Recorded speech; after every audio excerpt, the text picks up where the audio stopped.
Microvision MVIS is one of the penny stocks we noticed that had two spikes on Thursday.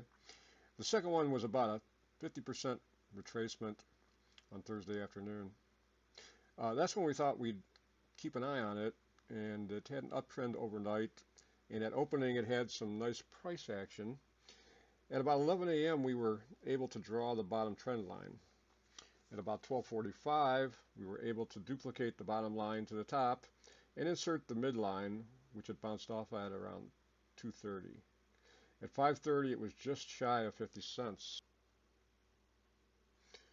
Let's see if there's a continuation of this channel on Monday, or if it ranges, or if it breaks out.